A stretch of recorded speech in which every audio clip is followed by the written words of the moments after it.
السلام عليكم، ازيكم يا شباب؟ استكمالا لكورس الريفت. النهارده هنبدأ نتكلم عن الانوتيشن والدايمنشن.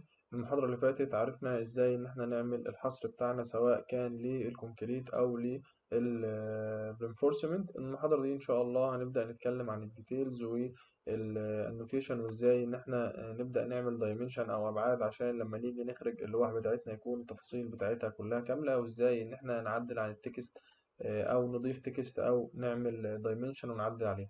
فاروح هنا كده للجراوند ليفل. اول حاجه عايز اتكلم عنها، لو انا اخدت سيكشن في المبنى بتاعي هيظهر ازاي او تفاصيله هتظهر ازاي. احنا اتعودنا طبعا او اتعلمنا ازاي كنا بناخد السيكشن بالنسبه للكولم او للبيم، وكذلك بالنسبه للفاونديشن عشان اعرف ان انا اسلح. فاقول له كده من هنا من فوق من هنا كده سيكشن، واقول له عايز اخد سيكشن من هنا كده اكني هرسم لاين للجزء ده كده. لو لاحظت هتلاقي ده مع الخط المنقط ده هو ده الرينج اللي المفروض السيكشن بتاعي هيقطعه لي او ان انا هشوف فيه. طيب لو انا عايز اشوف في الاتجاه التاني او عايز السيكشن بتاعي يكون في الاتجاه ده، فهاجي من هنا كده على السهمين دول اللي اسمهم فيليب واتكلمنا عنهم قبل كده. لو ضغطت له هنا ليفت كليك بدأ يغير لي اتجاه السيكشن بتاعي. تمام. طيب اشوف الكلام ده فين يا هندسه؟ اروح لرسمت السكشن بتاعي، هاجي هنا كده على راس المثلث هنا كده واقول له دبل كليك. بدا يفتح لي الاتجاه بتاعي وقطع لي فيه الشكل بتاعي. ولو ركزت كده وليفت كليك هنا بدا يتحكم لي في الجزء او الرؤيه بتاعه السكشن بتاعي. فلو جيت هنا عند البابل دي كده اللي هي الكنترول، ليفت كليك عليها ودراج لتحت، بدا ان هو يسحب لي الجزء او المنشأ بتاعي لتحت لحد الفاونديشن بتاعتي البي سي ما ظهرت معايا. طيب يا هندسة نفترض مش عايز أشوف الجزء ده، فمن هنا كده ليفت كليك على الكنترول ودراج، وبعدين ابدأ اسحب كده بدأ يظهر لي الجزء ده بس. فكده عرفت ازاي ان انا اتحكم في السكشن بتاعي للمنشأ بتاعي كله، مش لجزء معين بس، سواء كان كاميرا او بلاطة او عمود. تمام كده. طيب تمام. حاجة كمان يا هندسة عايزين نتكلم عنها وهي الكول اوت. يعني ايه كول اوت يا هندسة؟ لو رحت لفيو هنا كده هلاقي هنا 3 دي فيو سيكشن اللي عرفنا ازاي ان احنا نعمله، وكول اوت. هيقول لك انت عايز ترسم الكول اوت بتاعتك ريكتانجلر ولا سكتش. لو عايز ارسم شكل معين فاعمل سكتش ارسم الشكل بتاعي زي ما انا عايز، او عايز ارسم ريكتانجلر ولنفترض ان انا عايز اعمل كول اوت حوالين السلم بتاعي وتفاصيله، فهاجي من هنا كده واختار له ان انا عايز ارسم ريكتانجلر من هنا كده هنا كده عشان اظهر تفاصيل السلم بتاعي. اقول له ليفت كليك. انا كده رسمت كول اوت يا هندسه. طيب ايه اللي فرق معايا يا هندسه؟ مفيش اي حاجه جديده ظهرت. فاقول له من هنا كده ليفت كليك عشان اعمل له سيلكت، وبعدين رايت كليك، وبعدين اقول له جو تو فيو. لو قلت له جو تو فيو هندسه كده جاب لي تفاصيل السلم بتاعتي. لو عملت سيلكت هنا كده وعلى الكنترول دي وعملت دراج كده، هو كده جاب لي تفاصيل السلم بتاعتي. فالمفروض ان انا لو انا عايز ابدا اعمل عليها دايمنشن ان انا احدد له الطول او عرض السلمه وطولها وارتفاع السلمه او المناسيب، والكلام ده هنتعلمه دلوقتي ازاي نعمله واحده واحده ان شاء الله. تمام كده. هرجع للجراوند ليفل تاني. هندسه لو انا جيت ضغطت اعمل اسكيب كده عشان اخرج من امر الكول اوت. هندسه لو انا جيت على العمود ده كده وقلت له ليفت كليك، فبدا ان هو يظهر لي الدايمنشن او الابعاد بتاعتي اللي هي متنسبه للعمود. يعني هيقول لك ان المسافه ما بين الحائط ده لسنتر العمود كذا، والمسافة ده من سنتر العمود لما ليه سنتر أو السنتر لاين بتاع الحائط ده قد كذا. طيب لو ركزت كده يا هندسة في تو بابل هنا، البابل دي الأولانية اللي هي في سنتر العمود، والبابل دي اللي هي في آخر أو في السنتر بتاع الحيط. أنا ممكن أتحكم فيهم يا هندسة، بمعنى إن أنا لو عايز السنتر ده مش عايزها من السنتر، أنا عايز الجزء ده كده يكون من وش الحيطة، فأقول له من هنا كده ليفت كليك وأبدأ إن أنا أسحب كده لوش الحيطة، فسحبتها بدأ يغير لي الرقم ده أو يقلله لي شوية. وكذلك البوينت دي لو انا عايز اخدها من هنا كده لوش العمود بتاعي، بحيث ان هو يقيس لي من وش الحيطة لوش العمود، فبدأ يقلل لي في الرقم بتاعي. وهكذا بالنسبة للأكس ده لو انا عايزه يكون من هنا كده هبدأ اقول له ليفت كليك عليه وابدأ اعمل دراج كده لحد وش العمود. تمام.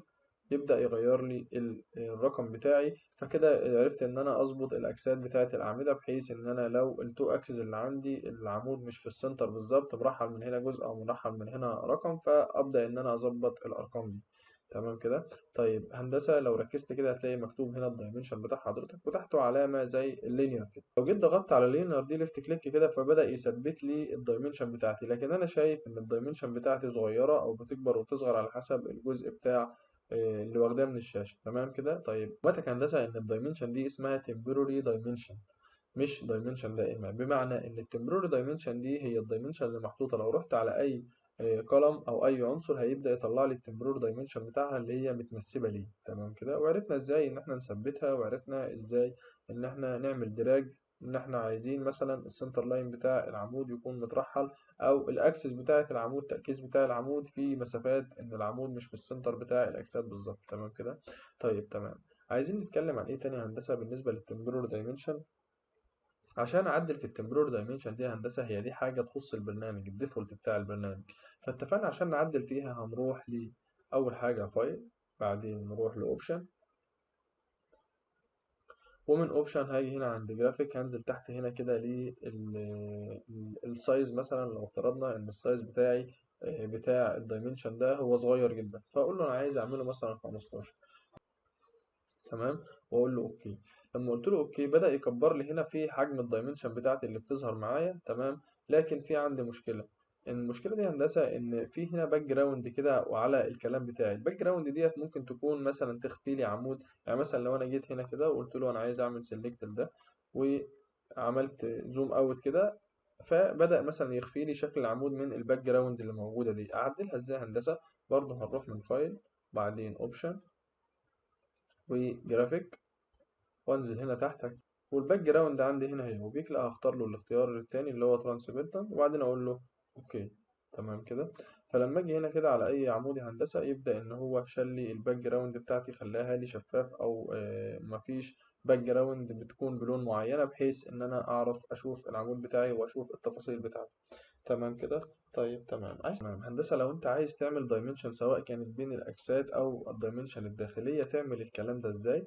اقول لك يا هندسة تعالى نروح مثلا للار سي. تمام. عايز اعمل هندسة الدايمنشن ما بين الاكسس دي، او الدايمنشن ما بين المسافات جوه والاكسس جوه.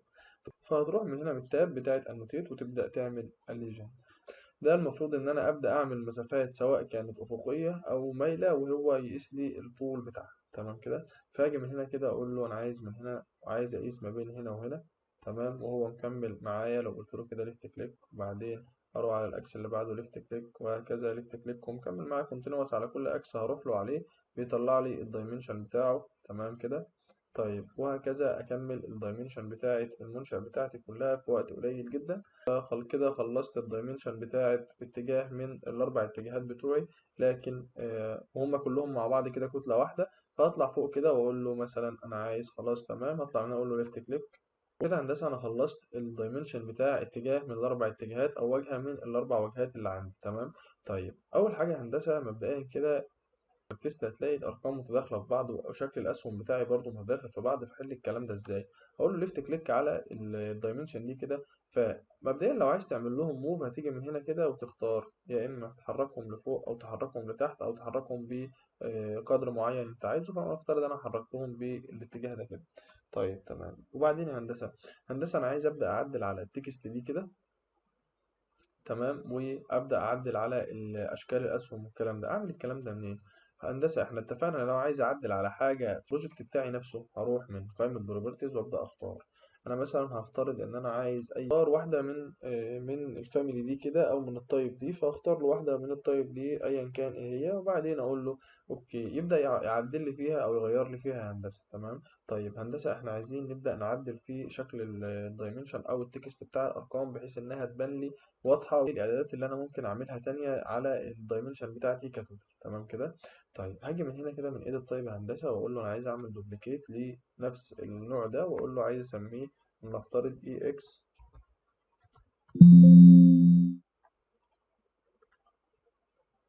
ونفترض اي اكس دوت 1. تمام كده. وبعدين اقول له اوكي. ركز معايا كده هندسه بقى في المربع الحواري اللي ظهر معايا ده. اول حاجه هو بيكلمني عن الدايمنشن سترين تايب، وبيقول لي ان هو هنا كونتينوس، ان هو معمول كونتينوس. طب انا عندي انواع تانية هندسه. لو جيت من هنا كده هندسه وقلت له انا عايزه مثلا بيز لاين، واقول له تمام، قول له ابلاي واوكي كده هندسه. لو قلت له ابلاي واوكي بدا يثبت لي البيز لاين بتاعي هو اول اكس او اول جريد عندي، وبعدين بدا ياخد لي بقى من الجريد ده الاول لتاني جريد القيمه كذا، ومن الجريد ده لتالت جريد القيمة كذا، ومن الجريد ده لرابع جريد، وهكذا لحد ما أوصل لآخر جريد. تمام. طيب لا يا هندسة أنا عايزه يكون مثلا، تعالوا نختار اختيار تاني ونقول له مثلا أوردينيت، ونقول له أبلاي أوكي. أوردينيت ده هندسة بدأ يعمل لي إيه بقى؟ بدأ يعمل لي هندسة إن هنا صفر، يبدأ يجمع الدايمنشن بالنسبة لي كلها كتراكمي، لكن أنا مش عايزها تراكمي، أنا عايزها بالنسبة لي تكون continuous. فهرجع من هنا كده وأقول له أنا عايز التايب بتاعها يكون continuous. تمام كده. طيب تمام. ابلاي اوكي. هندسة انا ممكن واحدة من التعديلات دي لو الارقام دي عندي متداخلة في بعضها كده، فهاجي على واحدة من البابل دي كده واقول له ليفت كليك عليها وابدا اسحب، واقول له دراج هنا كده، وكذلك الدايمنشن ده هبدا اسحبه ودراج هنا كده، وكذلك الدايمنشن ده ابدا اسحبه واعمل له دراج كده. الهندسة انا كده ما حلتش المشكلة. وبعدين الخطوط دي لو انا عايز اشيلها اعمل فيها ايه؟ هاجي برضو ارجع اقول له ايديت تايب تاني هندسة، وبعدين تيجي من هنا كده هندسة في حاجة اسمها تايب ليدر، هو معمول ان هو ارش. طيب ممكن اقول له لاين، تمام، وبعدين اقول له ابلاي. لما اقول له ابلاي هندسه بدا يعمله لي على انه لاين. طيب بعدين لو انا عايز ارجعه ارك اقول له من هنا ارك، وبعدين اقول له ابلاي، فبدا يعمله لي هندسه من هنا ان هو ارش. طيب الليدر تيكت مارك اللي هو ايه؟ يعني انت عايز يكون في مثلا مثلث، تمام، فاقول له مثلا نفترض ان هو ده ارو 30، وبعدين فبدا يعمل لي ان هنا في مثلث ان الدايمنشن ده يخص الجزء ده كده. تمام. انا عايز اخفي اصلا الكيرفات دي او الخطوط دي، فاقول له من هنا كده هندسه من الشو بتاع الليدر، واقول له ليفت كليك واقول له انا مش عايزه، فاقول له ابلاي، فبدا يشيل لي الاتنين دولت كده. طيب هنرجعه تاني زي ما كان. التريك مارك يا هندسه، ايه هي التريك مارك يا هندسه؟ هو بيقول لك الدياجونال بتاعي 2 مللي. طيب لو عايز اغيره هندسه عندي حاجات تانية كتير، فاقول له مثلا فيلد بوكس واقول له ابلاي. تمام. فلما قلت له ابلاي بدأ يعمل لي هندسة التيك مارك دي اللي هي ما بين البوينت والبوينت، او ما بين النقطة والنقطة، ما بين الجريد والجريد، اللي هي المسافة اللي انت خدتها لي. لكن احنا عايزينها ترجع زي ما كانت، اللي هي الدياجونال 2 ملم. تمام كده. طيب السمك بتاع الاسهم او بتاع الاوبليك دي هندسة لو انا عايز اغيره، هتيجي من هنا تريك مارك لاين ويت، وبعدين تقول له هو هنا 4 خليه لي مثلا 1، انا عايزه يكون خفيف خالص، فاقول له ابلاي. ما قلت له ابلاي هندسة بدأ ان هو يخف لي الشكل بتاع الاوبليك ده، يخف السكنس بتاعه. تمام كده. طيب تمام. انزل تحت كمان هندسة في التعديل، هتلاقي التعديل على التكست. انت عايز تعدل في التكست هنا. طيب الويتس فاكتور، يعني انت عايز العرض بتاع الكتابة بتاعتك قد ايه؟ لو قلت له من هنا كده 4 هندسة اقول له ابلاي، بدأ ان هو هندسة يعمل لي العرض بتاع الكتابة بتاعتي بشكل كبير جدا، فانا اقول له لا انا عايزه 1 زي ما كان. تمام. طيب بيقول لك التكست سايز، انت عايز السايز بتاع التكست بتاعك قد ايه؟ هو هنا 2.5 او 2000 ونص، قول له مثلا انا عايزه 1، وبعدين قول له ابلاي.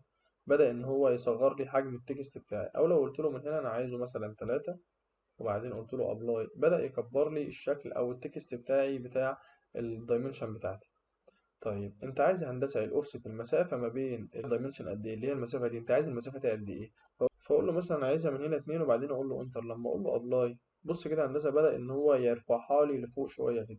فكده عرفت ان انا ازاي اعدل على التكست بتاعي، وازاي اعدل على الدايمنشن بتاعتي. هاجي هنا كده للبرايمري يونت، لو قلت له هنا ليفت كليك هنا، انت شفت القائمه دي فين هنا قبل كده هندسه؟ انا شفتها وانا بعدل البروجكت يونت بتاعتي اول ما جيت اشتغل خالص. فاقول له مثلا لا انا عايز ابدا اعدل في القائمه دي، فاقول له أنا اول حاجه عايز الطول بتاعي بالمتر، ومش عايز هندسه علامات عشريه، عايز اقول له صفر علامات عشريه، وعايز انه يظهر جنبها كلمه متر، وبعدين اقول له اوكي.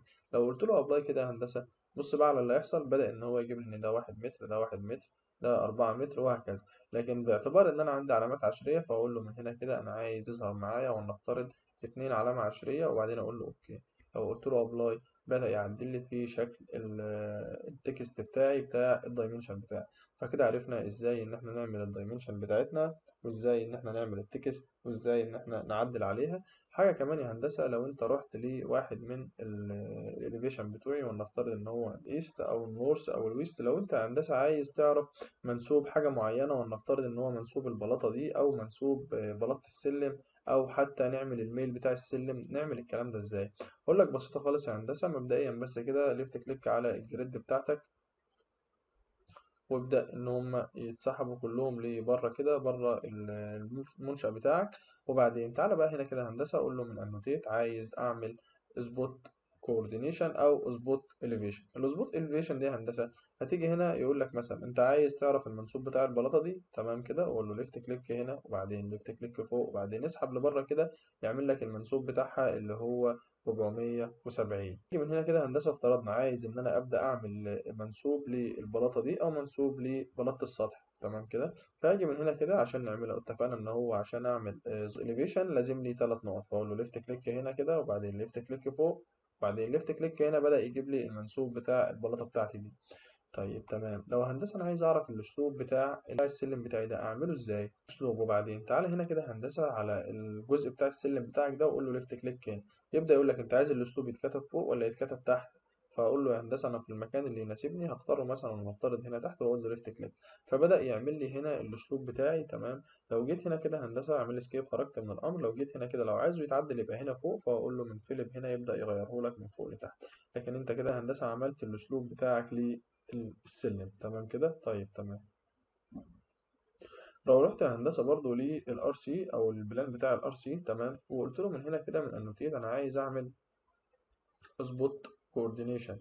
يعني ايه اظبط كوردينيشن؟ تعال قرب كده على اي نقطة هيبدأ يدي لك لها احداثيات ان هي الاحداثيات بتاعتها كذا وكذا في النورث والايست. ولو رحت النقطة تانية هيبدأ يغير لك الارقام دي. طيب الارقام دي ايه يا هندسة؟ الارقام دي هي عبارة عن احداثيات لمكان النقطة بتاعة العمود بتاعك او بتاعة سنتر القاعدة بتاعك. فبناء عليه تبدأ تنسبها للكوردينيشن بتاعة المساح بتاعك والاحداثيات اللي هو جايبها، وتديله شيت ان هو يوقع الاحداثيات دي، او تقارن الإحداثيات دي بالإحداثيات بتاعة حدود المبنى اللي هو جايبها لك تمام كده. طيب تمام، لو أنا عندي هندسة زاوية مثلا نفترض دي أو دي وعايز إن أنا أقيسها، فهاجي من هنا كده من أنجلر هندسة وبعدين أقول له أنا عايز أعمل ليفت كليك على اللاين ده أو ليفت كليك على اللاين ده. يبدأ يقيس لي هندسة الزاوية اللي ما بينهم ويديني القيمة بتاعتها بالدرجة زي ما احنا كنا ظابطين. ولو انا عايز اقيس الراديوس او اقيس الدايمتر بتاعي هقيسه بنفس الموضوع كده. لو عندي راديوس او دايمتر ابدا ان انا اقيسهم. وكذلك لو عايز اعرف طول الارش بتاعي، اللينس بتاع الارش بتاعي يكون قد ايه، فبرضه هعرف ان انا اقيسه من اللينس ارش ده. فافترضنا هروح لهنا للجراوند ليفل، عندي مثلا كيرف زي ده كده او ارش زي ده واروح من هنا كده لو انا عايز اقيس الراديوس بتاع الارش ده فاقول له ليفت كليك عليه، بدا يجيب لي الراديوس بتاعه ويجيب لي السنتر بتاعه، فاقول ليفت كليك او يحدد لي قيمه الراديوس بتاعه واقول له ليفت كليك هنا كده، فبدا ان هو يظهره لي. عرفنا ازاي ان احنا نعرف نعمل الابعاد بتاعتنا، وازاي ان احنا نغير فيها ونغير في التكست بتاعها، وازاي نعدلها من مكانها، وازاي ان احنا نعمل لها دراج لبعيد كده. تمام. اخيرا هندسه بالنسبه للكول اوت اللي احنا عملناه، هو ظهر معايا هنا بلان. فلو عايز اغير في اسمه فهقول له من هنا كده رينيم، وابدا اكتب له ان دي تفصيله للسلم او بلان للسلم بتاعي، وابدا اظهر له الابعاد او الدايمنشن بتاعته كامله على البلان ده.